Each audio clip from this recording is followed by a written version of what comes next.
morning, students. How are you all? Okay, students, as you know, we had completed our chapter Force and Laws of Motion. We had done all the laws, Newton's first law of motion, Newton's second law of motion and third law of motion, along with the momentum, the conservation of linear momentum and inertia. Today we are going to start with the numericals based on the important formulas. For example, for force, F is equal to ma, where F is the force, m is the mass and sa is the acceleration due to gravity. The second formula is how to find out the momentum. As we know, momentum is the product of mass and velocity. So P is equal to mv.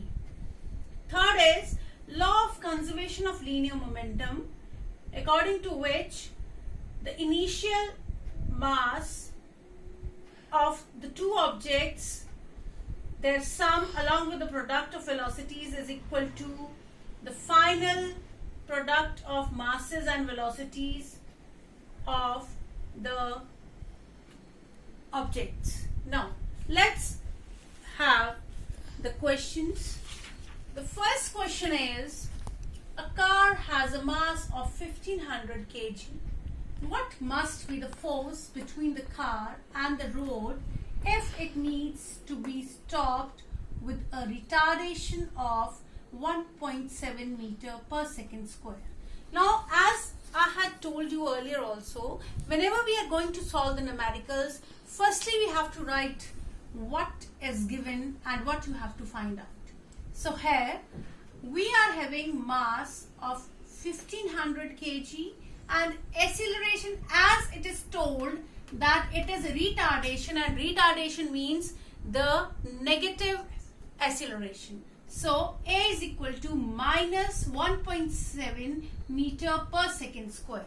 Now, by using the very first formula which I told you, F is equal to ma, we will get F is equal to minus 2550 newtons, as Newton is the unit for force. I hope you'll be able to understand this. Now, let's move towards the second numerical, which is to find out the momentum. Okay, and as I told you, momentum is the product of mass and velocity.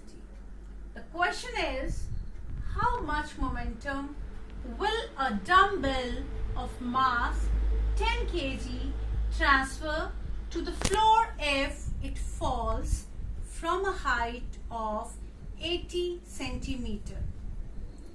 Take its downward acceleration to be 10 meter per second square. So the very first step is, we will write down all the things which are given to us. Here we are having mass of a dumbbell 10 kg. The height is 80 centimeter. Now students, we will change these centimeters into meters and we will have 0.8 meter. The acceleration is given 10 meter per second square.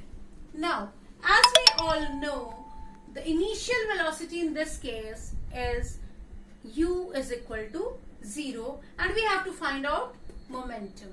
So firstly, we will just have, for momentum, as we know, P is equal to mv.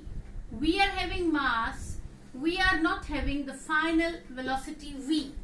So in this particular case, firstly we will find out v. So we will use the equation of motions as we had done in our first chapter. We'll use v square minus u square is equal to 2as, as we are having a and we are having s. We are having u, but we have to find out v.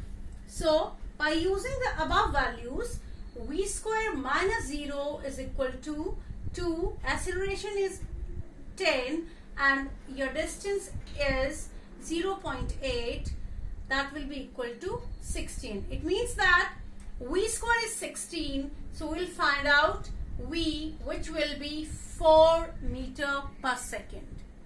Now, further, we'll just put all these values which we had find in this particular formula for the momentum, which is P is equal to mv, and we will get P is equal to mv, m is mass which is 10, and v is velocity which is 4, and we will get the momentum transferred equal to 40 meter per second.